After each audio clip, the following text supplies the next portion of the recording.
Assalamualaikum warahmatullahi wabarakatuh. Alhamdulillahi rabbil alamin. Wassalatu wassalamu ala ashrafil anbiya'i wal mursalin wa ala alihi wa sahbihi ajma'in. Rabbi shrah li sadri wa yassir li amri wahlul 'uqdatam min lisani yafqahu qawli. سبحانك لا علم لنا إلا ما علمتنا إنك أنت العليم الحكيم ولا حول ولا قوة إلا بالله العلي العظيم بسم الله ما شاء الله لا قوة إلا بالله ما شاء الله كل نعمة من الله ما شاء الله الخير كله بيد الله ما شاء الله لا يصرف السوء إلا الله أما بعد. Itu.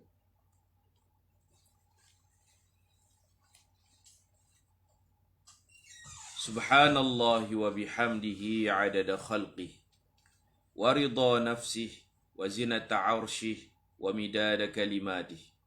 Subhanallah wa bihamdihi adada khalqih wa ridha nafsih wa zinata arshih wa midada kalimatih. Subhanallah wa bihamdihi adada khalqih wa ridha nafsih wa zinata arshih wa midada kalimatih. Allahumma anta rabbi la ilaha illa anta khalaqtani wa ana abduka wa ana ala ahdika wa wa'dika mastata'tu. أعوذ بك من شر ما صنعت أبوء لك بنعمتك علي وأبوء بذنبي فاغفر لي فإنه لا يغفر الذنوب إلا أنت. Alhamdulillah, syukur kepada Allah Subhanahu wa taala. Pagi ini dapat kita sambung kembali kuliah kita yang terhenti 8 hari kerana saya musafir. Apa khabar tuan-tuan dan puan-puan sekalian? Mudah-mudahan semua sihat walafiat. Suara saya clear ke tak clear? Dengar elok tak? Lama tak buat live 8 hari dah.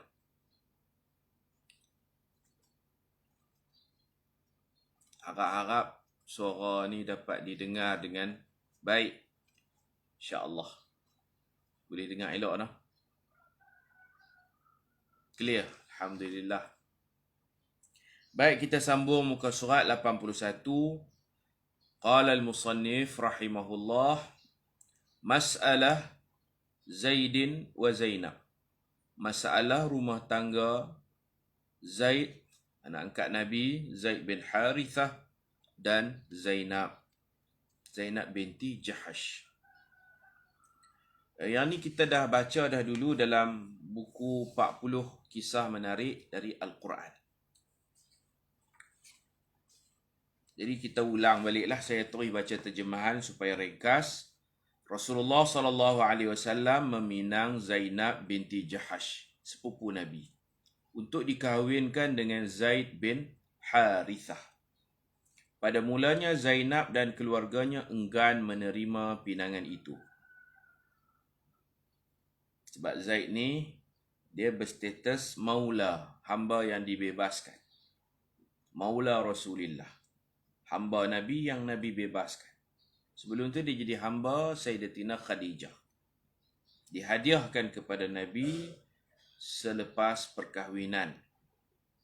Kemudian Nabi merdekakan dia, dijadikan dia anak angkat Nabi.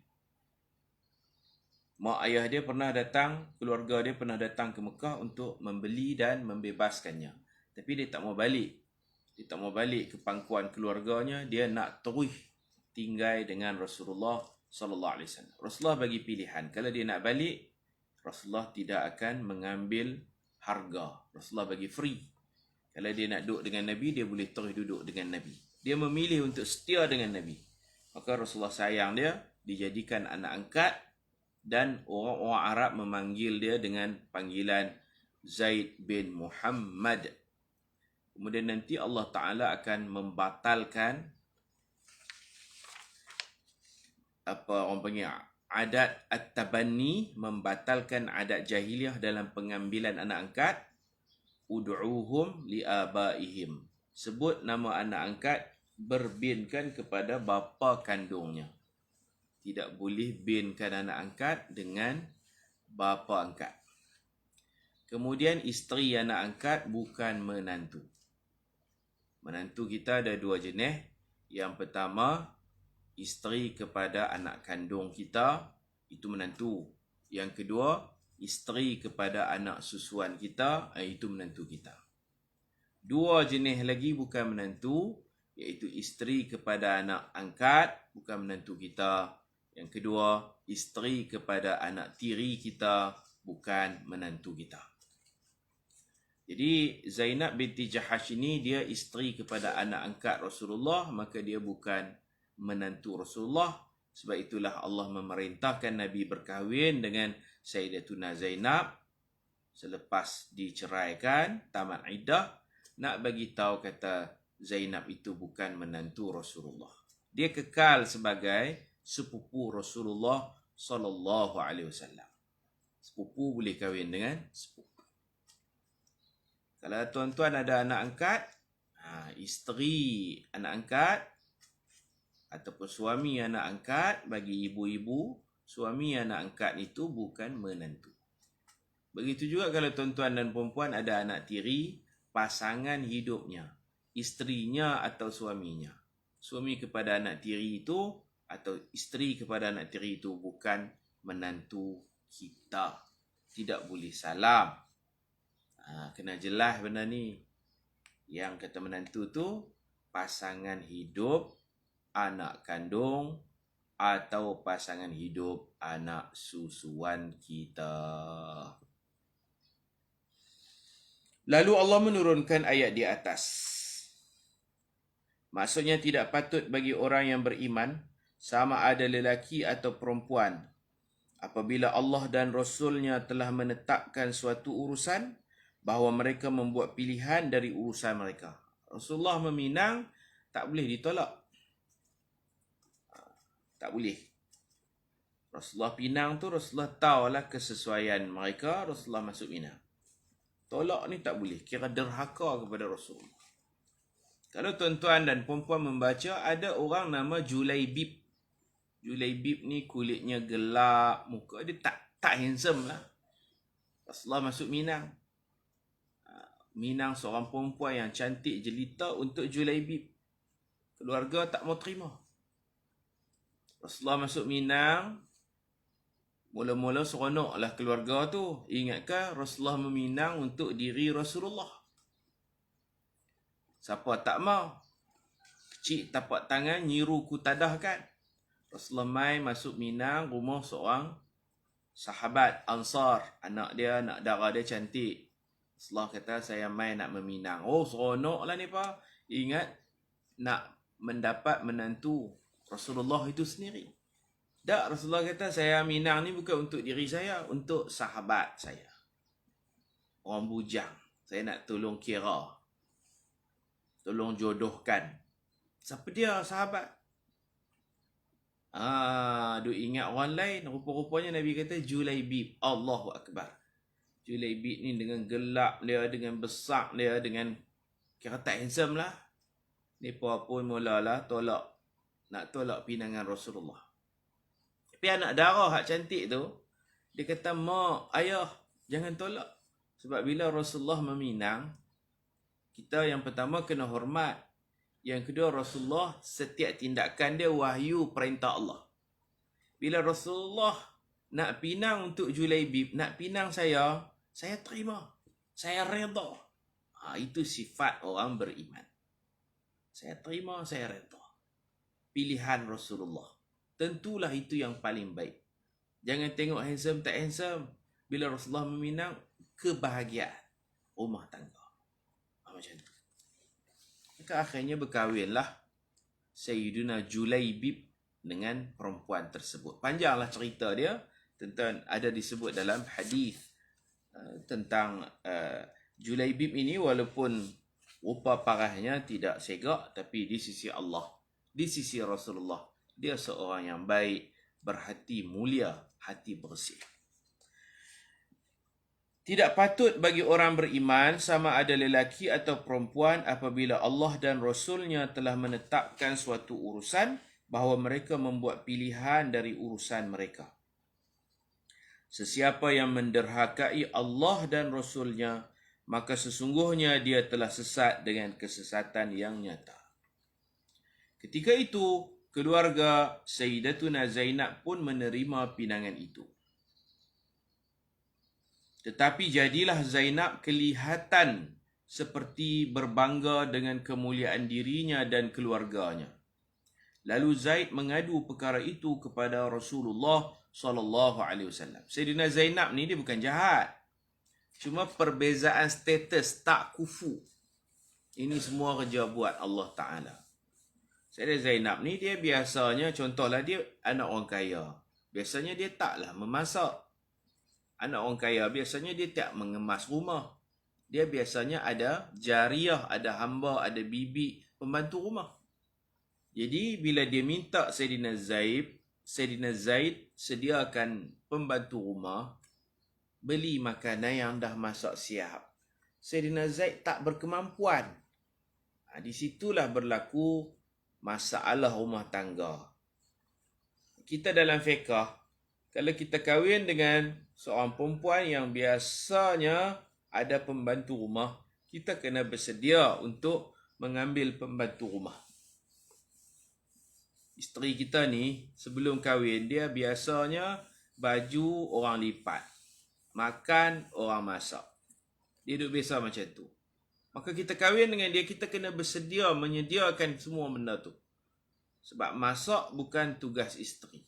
Lipat baju bukan tugas isteri. Kena cari bibi lah. Kena cari pembantu rumah untuk dia. Sebab dia duduk biasa macam tu. Sayyidina Zaid tak berkemampuan. Sayyidatina Zainab pula duduk biasa hidup senang. Maka di sinilah punca berlakunya keretakan rumah tangga. Bukan Sayyidina Zainab tu jahat. Bukan. Dia tak mau masak tu bukan jahat. Dia tak mau lipat baju tu bukan jahat. Dia duduk biasa hidup macam tu. Kalau Sayyidatina Zainab ni jahat, kenapa Allah suruh Rasulullah kahwin dengan dia jadi isteri Rasulullah?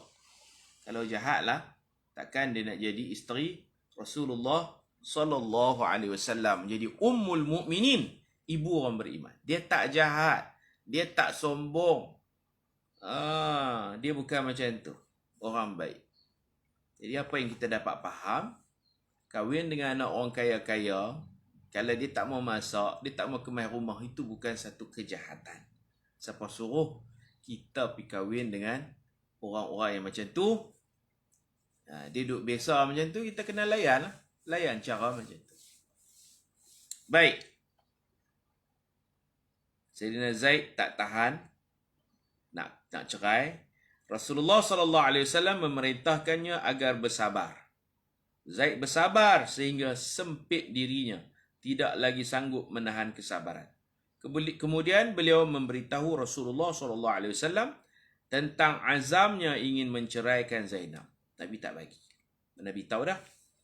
Allah, malaikat Jibril dah cerita benda macam ni. Malaikat Jibril dah cerita kalau Zaid bercerai dengan Zainab, kamu akan disuruh oleh Allah berkahwin dengan Zainab dan akan berlakulah kontroversi. Orang akan mengata Nabi ni tak ada perempuan lain dah kan nak kahwin, sampai kahwin dengan menantu sendiri. Itu yang Nabi, kalau boleh Nabi cuba nak elak daripada masalah besar tersebut. Selepas perceraian itu, tamat iddah semua, Allah memerintahkan Rasulullah SAW supaya berkahwin dengan Zainab. Perkahwinan ini untuk memelihara kemuliaan Zainab, mengelak dari persengketaan dan kesusahan. Terpaksa cerai, kena cerai lah. Itulah jalan yang terbaik. Kahwin ni nak dapat mawaddah, kebahagiaan. Kalau tak dapat kebahagiaan, tak ada jalan lain lah melainkan cerai, maka cerai lah. Cerai ni dia kena melalui proses yang betul lah. Pastikan isteri itu suci, tidak disetubuhi. Jangan bercerai ketika isteri suci yang disetubuhi. Jangan bercerai ketika isteri sedang haid. Cerai isteri suci, tempoh suci tersebut, sekalipun mereka tak melakukan hubungan waktu tu. Dan mesti melalui proses nasihat, proses pisah tempat tidur, proses pukul yang tidak mencederakan, proses fab'athu hakaman min ahlihi wa hakaman min ahliha, untuk damaikan, lantik wakil isteri, wakil suami, berbincang wakil dengan wakil, keluarga dengan keluarga. In yurida islahan yuwaffiqillahu bainahuma. Jika kedua-dua belah pihak nak buat perdamaian, nak damai, Allah akan memberi taufik, Allah akan bantu. Ini keluarga dengan keluarga. Hakaman min ahlihi wa hakaman min ahliha. Dan juga membatalkan adat jahiliah dalam pengambilan anak angkat, iaitu mereka menghubungkan nasab anak angkat dengan bapa angkat. Orang duk panggil Zaid bin Muhammad. Itu tak betul itu. Allah nak hapuskan. Allah nak hapuskan perkara tersebut. Nota kaki di bawah terdapat kisah palsu tentang masalah rumah tangga Zaid dan Zainab radhiyallahu anhuma. Iaitu ni cerita palsu. Saja saya tulis cerita ni kerana sebahagian kitab menyebut kisah ni. Kisah ni kisah palsu. Cerita dia macam mana? Iaitu kononnya selepas Rasulullah SAW mengahwinkan anak angkat baginda yang bernama Zaid dengan Zainab, Rasulullah lalu di hadapan rumah pasangan ini. Ketika itu Zaid tiada dalam rumah. Lalu angin menolak daun pintu rumah Zaid dan Rasulullah ternampak Zainab yang sangat cantik. Ini cerita palsu. Zainab sedang tidur. Macam derian kucing tidur. Angin tiup pintu rumah, terselak tirai. Daripada rumah tu bau harum. Ini cerita-cerita palsu, ni cerita bohong. Semerbak wangi dan Rasulullah ternampak isteri Sayyidina Zaid, iaitu Sayyidina Zainab, sedang tidur macam derian kucing tidur. Duk melentok elok. Ini cerita palsu. Bila Rasulullah tengok, wow, cantiknya bini dia. Wanginya, harumnya, duk melentok elok je duk tidur depan tu. Lalu angin menolak daun pintu rumah Zaid dan Rasulullah ternampak Zainab yang sangat cantik. Maka Rasulullah SAW jatuh hati kepada Zainab. Tu dia teringin kat bini orang pula dah. Teringin kat bini orang ni. Rasulullah berkata, Subhanallah. Subhanallah ni kira ta'ajub. Excited lah. Subhanallah. Silap mah itu. Kahwin aku pun tak apa. Aku silap pergi kahwinkan dengan Zaid. Aku tu pula dah. Menggatai pula. Tak betul ni cerita ni. Kerana cerita ni ada dalam sebahagian kitab. Itu saya tulis itu. Nak menolak cerita yang tak betul macam ni. Selepas Zaid pulang ke rumah, isterinya bercerita peristiwa tadi kepadanya. Balik rumah bini pula abang. Abang, tadi Rasulullah mai tak? Pintu angin tolak. Rasulullah kata, Subhanallah. Rasulullah duk perhati saya tidur. Rasulullah teringin kat saya apa? Merapu je ni. Maka Zaid pun berazam untuk menceraikan isterinya. Untuk menyerahkan isterinya kepada Rasulullah SAW. Zaid pun dia orang baik. Rasulullah, kalau Rasulullah nak kat bini saya sanggup cerai. Saya cerai, tak apa, ambil kat Rasulullah. Dalam cerita ni juga, cerita ni panjang, saya ringkaskan tu. Saya tulis ringkas. Rasulullah tak tahu kata Zainab binti Jahash ni cantik. Kalau tahu dia ambil kat dia. Rasulullah tak tahu kata Zainab binti Jahash ni perempuan yang cantik jelita. Sekiranya Rasulullah tahu, Rasulullah kahwin dah. Nampak sangat. Nafsu di situ. Padahal Rasulullah dengan Sayyidina Zainab ni sepupu, memang duk kenal sejak kecil. Kalau cantik pun Rasulullah tengok daripada kecil lagi, sepupu. Mereka berdua cucu kepada Abdul Muttalib. Rasulullah cucu Abdul Muttalib. Zainab binti Jahash radhiyallahu anha ini pun cucu kepada Abdul Muttalib melalui ibunya. Ibu dia nama Amimah ataupun Umaymah binti Abdul Muttalib. Allahu Akbar. Ada kitab. Saya pun biasa mengaji kitab. Tersebut dicatatkan kisah ini. Jadi Zaid kata kalau Rasulullah nak, saya ceraikan. Rasulullah pula malu, alah tak payah. Amsik alaika zawjak. Jangan cerai, peganglah bini kamu. Rasulullah macam bertaqiyah. Taqiyah kan Syiah kan berpura-pura. Rasulullah seperti berpura-pura. Janganlah cerai. Jangan. Sabarlah. Pada dalam hati, dan Rasulullah dalam hati, cerailah. Tapi di mulut, jangan cerai. Begitu dikisahkan. Kisah palsu. Kisah palsu. Maka Zaid pun berazam untuk menceraikan istrinya dan menyerahkan istrinya kepada Rasulullah SAW. Rasulullah melarangnya dari bercerai dan Rasulullah memendam di dalam hati baginda keinginannya kepada Zainab. Mulut kata jangan cerai, dalam hati ibilolah daripada orang nak bercerai. Mulut kata jangan cerai, tak baik bercerai. Dalam mulut cakap macam tu, hati cerai cepat-cepat sikit. Ya Allah. Dan kitab-kitab tafsir sebahagiannya dimuatkan kisah ni.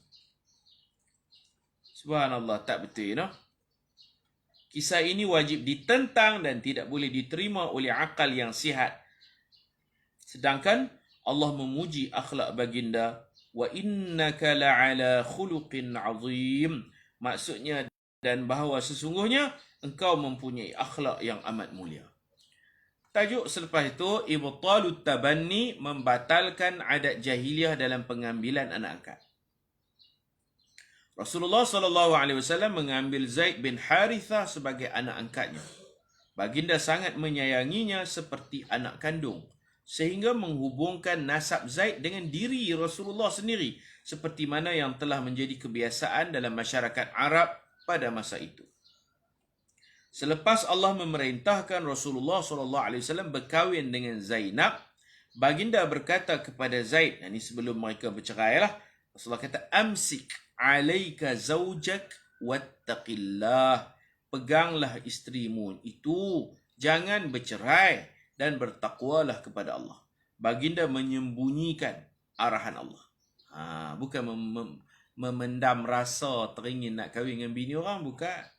Rasulullah tahu dah kalau mereka bercerai, Rasulullah diperintahkan untuk kahwin, nanti akan timbul fitnah. Dan baginda tahu perkara tersebut tetap akan berlaku. Dalam Quran sebut, wa kana amrullahi maf'ula. Arahan Allah pasti akan berlaku. Tak boleh elak dah. Tak boleh nak elak. Kalau Allah nak, kun fayakun. Jadi, maka jadilah. Li'annahu khasya an taqula al-Arab tazawwaja Muhammadun mutallaqata ibnihi. Baginda bertindak begitu kerana takut orang Arab mengutuknya Muhammad sanggup berkahwin dengan janda yang diceraikan oleh anaknya sendiri, yakni menantu. Kahwin dengan menantu ni tak boleh. Nanti orang akan kata, Muhammad kahwin dengan menantu. Itu bukan menantu. Itu bekas isteri kepada anak angkat. Itu bukan menantu. Bekas isteri kepada anak tiri. Gitu. Isteri anak tiri bukan menantu. Isteri anak angkat bukan menantu. Menantu kita ada dua. Isteri anak kandung kita, itu menantu. Isteri anak susu kita, itu menantu. Pegang dua tu. Lepas akad nikah, anak kandung kita menikah, majlis ijab qabul, lepas dia menikah, isteri dia menantu kita, boleh salam dengan kita terus. Bimujarradi aqdin nikah, semata-mata akad nikah, kita dah terima menantu. Tak syarat bersetubuh apa, akad nikah tu kita dah dapat menantu, boleh salam lah. Haram kahwin kita dengan menantu ni sampai kiamat. Sampai bila-bila. Mu'abbad. Haram selama-lamanya. Anak susu kita kahwin. Ijab qabul akad nikah. Dia punya suami atau dia punya isteri, menantu kita. Boleh salam. Tak syarat setubuh. Okey, faham macam tu. Kalau kita ada anak tiri kita kahwin, dia punya isteri tak boleh salam dengan kita. Kalau anak tiri tu perempuan, anak tiri perempuan kepada makcik-makcik ni yang ada anak tiri perempuan, bila dia kahwin, suami dia tak boleh salam dengan makcik. Sebab pasangan hidup anak tiri bukan menantu. Pasangan hidup anak angkat bukan menantu. Ini kena faham.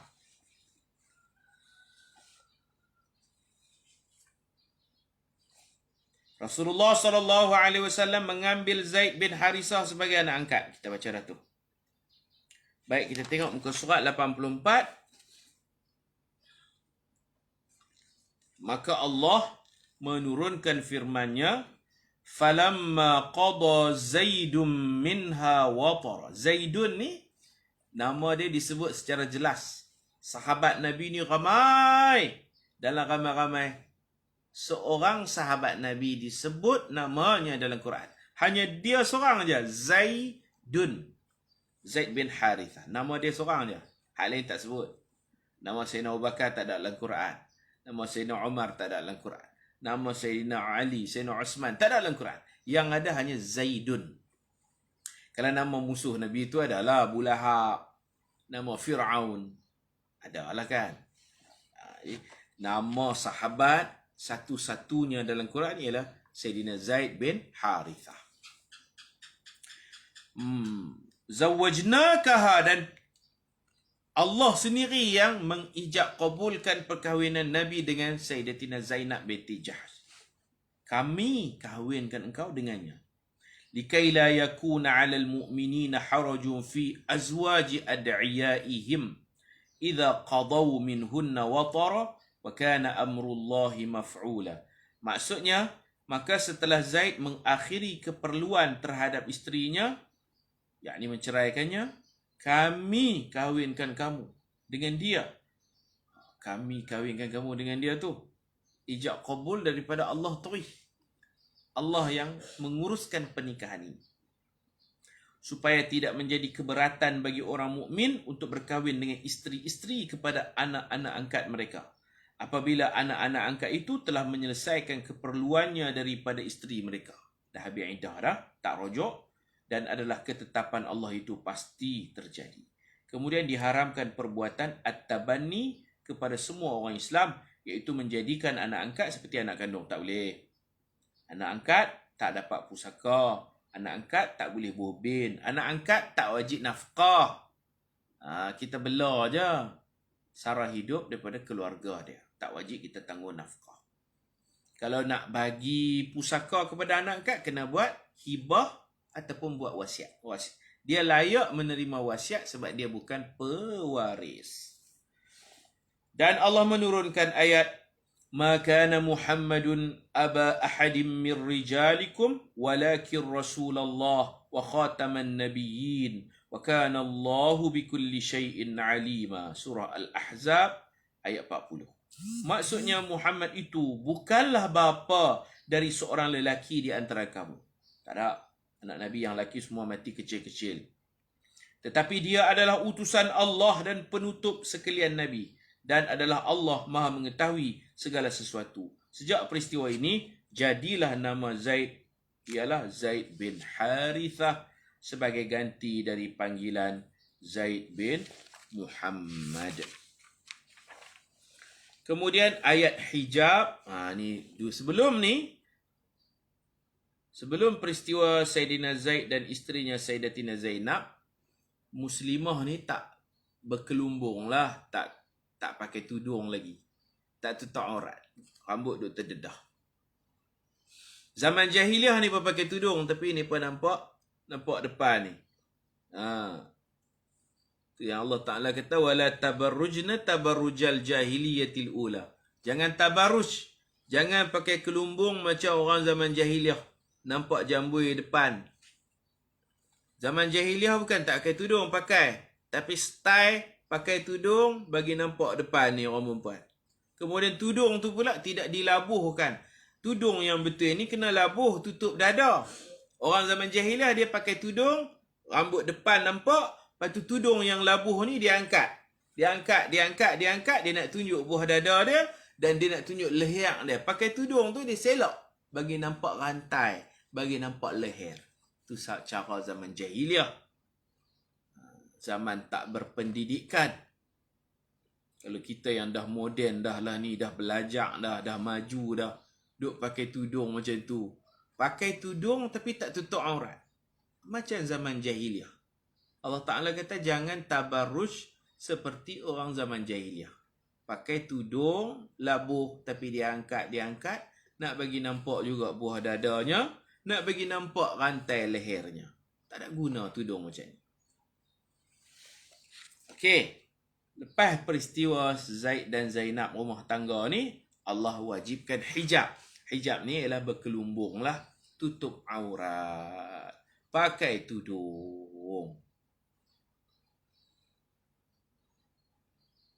Ayat hijab dan kefarduan haji. Kita di Malaysia dulu pun lambat ni. Nak faham Islam ni lambat. Faham dah. Sedar tu lambat. Tahun 80-an baru orang mula-mula pakai tudung. Tahun 70-an, 80-an tu baru mula pakai. Saya dengar cerita dulu-dulu ustazah pun tak pakai tudung. Pakai tudung tapi rambut terkeluar. Bila gerakan Islam ni banyak, dakwah berjalan, barulah orang reti pakai tudung dengan sempurna. Ustazah pun dulu-dulu lah. Tu dia buh kainnya, buh selendang atas kepala, rambut terjengui keluar. Tu ustazah. Ustazah tu. Alah ni alhamdulillah orang dah faham dah. Jadi pakai elok-elok. Tutup bagi sempurna. Tudung ni biar labuh. Sampai ke paras dada. Tudung ni pastikan tak ada nampak rambut. Tutup bagi elok. Tutup bagi elok. Allah wajibkan tahun kelima lah. Kita baca. Pada tahun kelima, Allah menurunkan ayat pensyariatan hijab. Hijab tu bukan tutup muka tu. Mana berkelumbung tu, orang Arab panggil hijab. Kelumbung. Dan ia khusus kepada isteri-isteri Rasulullah sallallahu alaihi wasallam. Dulu-dulu pakai tudung, ikat belakang ustaz, leher nampak. Nampak leher macam zaman jahiliah jugalah. Kena bagi elok lah, tutup bagi elok. Kita bukan nak tunjuk-tunjuk dekat orang. Orang perempuan ni dia boleh tunjuk cincin je. Gelang pun kena tutup. Pasal gelang ni di pergelangan tangan. Gelang pun jangan tunjuk ke orang. Gelang jangan tunjuk ke orang. Tutup. Kalau ternampak tu tak apalah.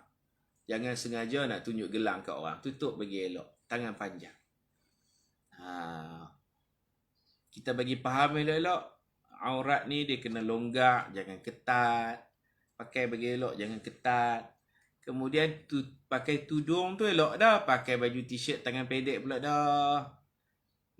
Pakai tudung dan selok panjang ke sekolah pun cikgu marah-marah. Dulu pakai skirt. Kemudian tahun 70, tahun 70-an, tahun 80-an tu baru mula. Baru mula kefahaman Islam. Orang mula faham, pakai elok dah. Dulu cikgu-cikgu pun tak pakai tudung. Lepas tu faham lagi pakai stokin pula. Tudung saja tak cukup. Kaki pun kena tutup. Beli stokin. Stokin koko ke, stokin hitam ke, stokin lah. Pakai di kaki. Tutup kaki. Nak pergi shopping, nak keluar berjalan, pakai stokin. Lindung kaki. Sebab kaki pun aurat dalam mazhab kita. Baik. Pada tahun kelima, Allah menurunkan ayat pensyariatan hijab. Kira lambatlah tahun kelima. 13 tahun di Mekah, tak payah pakai tudung lagi. 4 tahun di Madinah pun tak payah pakai tudung lagi. Tahun kelima tu, Allah wajibkan berkelumbung.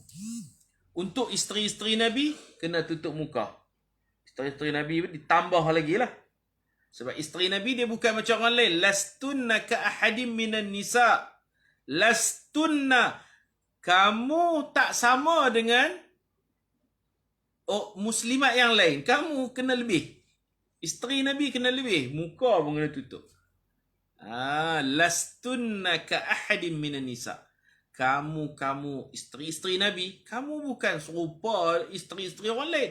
Kamu isteri Nabi, kena jaga. Muka pun wajib ditutup. Pakai purdah. Pakai niqab, pakai purdah isteri Nabi. Kerana isteri Nabi tak sama dengan muslimat-muslimat yang lain. Dan ia khusus kepada isteri-isteri Rasulullah sallallahu alaihi wasallam. Hijab ni pun cadangan daripada Sayyidina Umar. Sayyidina Umar mencadang, Allah wajibkan. Sayyidina Umar mencadang, Allah wajibkan. Itu termasuk muwafaqatu Umar. Dia cadang, Allah wajibkan. Cadangannya tentang tawanan Badar. Cadangannya untuk Nabi solat di belakang maqam Ibrahim. Cadangannya supaya isteri-isteri Nabi menutup muka. Cadangannya supaya diharamkan arak. Bila dia cadang, Allah haram. Itu banyak muwafaqatu Umar. Allah bagi taufik kepada Sayyidina Umar untuk bercakap. Kemudian sababun nuzul, turun ayat bersebabkan cadangannya. Maksudnya, wa idza sa'altumuhunna mata'an fas'aluhunna min wara'i hijab. Dzalikum athharu liqulubikum wa qulubihin. Maksudnya apabila kamu meminta sesuatu barang kepada mereka isteri-isteri Nabi, maka mintalah dari balik tabir. Ada tirai lah. Ada hijab. Cara yang demikian itu lebih suci bagi hati kamu dan hati mereka. Kami di Pondok Dirang pun ada pemisah laki perempuan dalam semua aktiviti. Dalam kelas ada dinding tu. Dinding plywood tu. Belah ni perempuan, belah ni laki. Whiteboard depan. Tak boleh nampak. Asing. Bukan duduk sekali. Bukan duduk sekali. Bukan bincang sekali. Asing ada dinding. Ustaz duduk tengah. Whiteboard. Ustaz boleh nampak lah. Student laki perempuan. Pengasingan. Sebab nak jaga hati. Qulubikum wa qulubihin. Hati kamu dan hati mereka. Adapun selain isteri Rasulullah sallallahu alaihi wasallam, mereka diperintahkan dengan merendahkan pandangan dan jangan memperlihatkan perhiasan mereka. Nabi kata perhiasan yang boleh ni hadza wa hadza, pergelangan tangan dan muka. Muka boleh didedahkan, telapak tangan, pergelangan tangan ni pun boleh didedahkan. Baik, hijab terbahagi kepada 3 bahagian. Pertama, khusus kepada isteri-isteri Rasulullah sallallahu alaihi wasallam, dan 2 bahagian lagi umum untuk isteri-isteri Nabi dan perempuan yang lain. Bahagian pertama, isteri-isteri Nabi mestilah menutup seluruh badan sehinggakan muka dan 2 pergelangan tangan juga ditutup.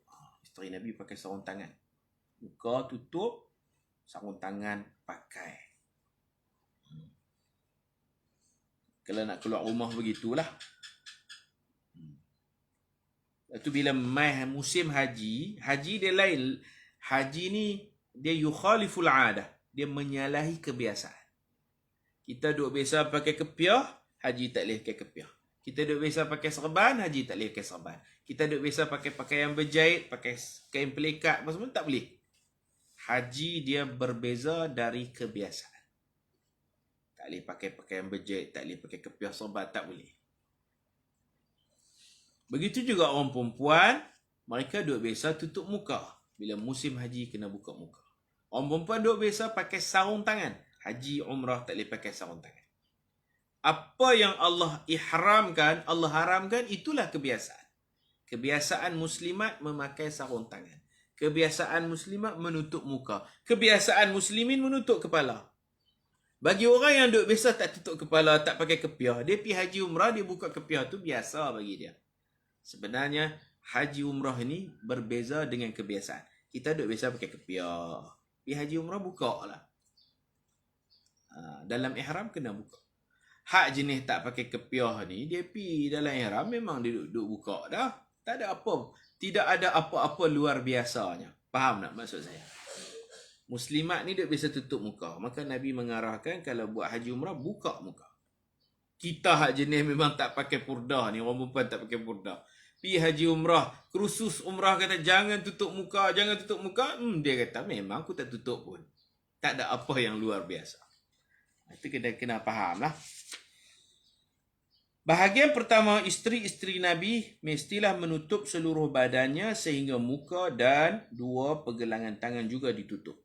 Bahagian kedua, perempuan menutup seluruh badannya kecuali muka dan dua pergelangan tangan. Sebagian ulama menambah, yakni membenarkan untuk didedahkan kaki perempuan yang fakir dan sibuk bekerja di ladang pertanian. Ini sebagian ulama kata dimaafkan. Tak pakai stukin pun tak apa bagi orang yang duk berenyah, duk buat kerja lah. Contoh dia makcik cleaner ke apa ke, dia akan basah, dia akan berlengah kaki dia kalau dia pakai stukin, dia tak selesa untuk kerja-kerja macam tu. Ataupun dia kerja basuh pinggan di kedai makan ke apa ke, tak pakai stukin pun tak apa, dimaafkan. Tapi kalau pi Awata, pi Tesco, pi Giant, bukan pi kerja, pi shopping, pakailah stukin. Pakai stukin. Itu lebih sopan, itu lebih menepati aurat yang sempurna. Baik.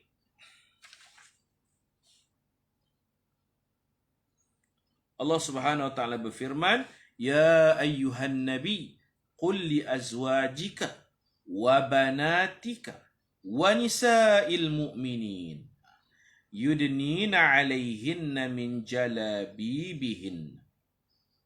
Maksudnya, wahai Nabi, katakanlah kepada isteri-isteri kamu, anak-anak perempuan kamu, dan isteri-isteri orang mukmin. Isteri-isteri kita lah. Wa nisa'il mu'minin ni, kita-kita ni lah perempuan-perempuan zaman sekarang. Isteri Nabi dah wafat. Puteri-puteri Nabi dah wafat. Wa nisa'il mu'minin, ini kita lah, ibu-ibu lah, kakak-kakak yang ada sekarang ni. Kata apa? Hendaklah mereka menghulurkan jilbabnya ke seluruh tubuh mereka.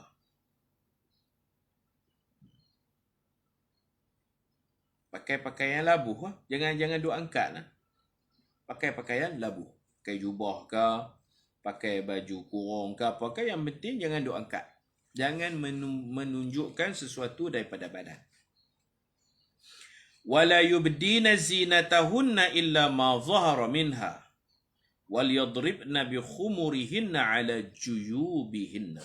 Dan hendaklah mereka, dan janganlah memperlihatkan perhiasan mereka, tak boleh tunjuk ke orang kecuali apa yang zahir darinya. Subang tak boleh tunjuk, gelang tak boleh tunjuk, cincin tak apalah, cincin ada di jari. Illa ma zahara minha ni Nabi tafsirkan illa hadha wa hadha. Nabi kata ma zahara minha ni muka dengan pergelangan tangan. Dan hendaklah mereka melabuhkan tudung mereka ke atas dada-dada mereka. Bahagian ketiga, tidak dibenarkan berlaku pencampuran antara perempuan dan lelaki. Yang ni panggil khalwat. Tak boleh. Melainkan jika bersama mahram. Ia adalah hukum yang umum untuk isteri Nabi dan perempuan-perempuan lain. Nabi bersabda, la yakhluwanna rajulun bimra'atin illa ma'adhi mahramin. Artinya janganlah seorang lelaki berkhalwat, berdua-duaan dengan seorang perempuan, melainkan ada bersamanya mahram. Pada tahun ini difardukan haji ke atas orang yang berkemampuan kepadanya. Tapi nak pergi tak boleh lagi. Allah wajibkan haji. Sahabat-sahabat nak pergi tak boleh lagi sebab masih berlaku peperangan antara Madinah dan Mekah. Belum selamat. Tak selamat jalan ni panggil. Jalan nak pergi tu tak selamat, maka belum wajib. Allah cuma mengisytiharkan kewajipan jika berkemampuan pergi berjalan kepadanya, supaya orang Islam dapat berkumpul di Mekah, saling kenal mengenal dan bersatu padu. Takat ni dulu insya-Allah. Teki ni tengok ada yang sendiri dah okey, Tapi anak menantu dibiarkan berpakaian dengan aurat yang terdedah. Pakat-pakat jagalah. Jaga diri sendiri, aurat sendiri. Qu anfusakum wa ahlikum nar. Jaga diri-diri kamu, jaga anak isteri kamu, keluarga kamu daripada api neraka. Itu arahan daripada Allah Subhanahu wa taala. Pesan dekat anak-anak perempuan kita, pesan dekat menantu-menantu kita, jaga aurat dengan sempurna. Jangan ketat, jangan nipih, jangan tak tutup kaki. Kaki pakailah stokin, kelumbung yang sempurna, tangan baju labuh, baju tangan panjang, jangan tangan pendek, tutup bagi sempurna. Semua benda ni kita dah tahu, cuma kesedaran saja. Semua orang tahu dah bab cara menutup aurat dengan sempurna. Jangan wangi-wangi yang melampau-lampau, jangan sembok perfume untuk keluar rumah, kerana itu zina hidung. Zina hidung. Jangan. InsyaAllah. Ustaz nak tanya, kitab harga berapa? Kitab ni kitab ni harga dia RM20. RM20 insya-Allah. Wallahu subhanahu wa ta'ala a'lam. Wa sallallahu ala sayyidina Muhammad wa ala alihi wa sahbihi ajma'in. Walhamdulillahi rabbil alamin. Malam ni kita sambung kuliah waraqat fi usulil fiqh, insya-Allah pukul 9 malam. Dan petang ni kalau saya berkelapangan, kita akan sambung lagi Sirah Nabawiyah ni. Kita nak bagi khatam, nak bagi perhabis kitab ni. Kerana kita ada kitab baru yang sedang dicetak, iaitu kitab Tauhid. Kitab Kifayatul Awam fima yajibu alaihi min ilmil kalam. Nanti kita belajar kitab Tauhid juga, ketebalannya tebal sikit daripada Khulasah Nurul Yaqin. Saiz ni jugalah tebal sikit, beberapa muka surat. Satu kitab Tauhid yang penting, yang patut kita belajar untuk mengukuhkan akidah kita ahli sunnah wal jamaah. InsyaAllah. Barakallahu fikum. Jumpa lagi petang ini dan malam ini insyaAllah. Assalamualaikum warahmatullahi wabarakatuh. Subhanakallahumma wa bihamdika ashhadu an la ilaha illa anta astaghfiruka wa atubu ilaik. Bismillahirrahmanirrahim. Wal 'asr innal insana lafi khusr illa alladhina amanu wa 'amilus salihat wa tawasaw bil haqq wa tawasaw bis sabr. Assalamualaikum warahmatullahi wabarakatuh. Alhamdulillah.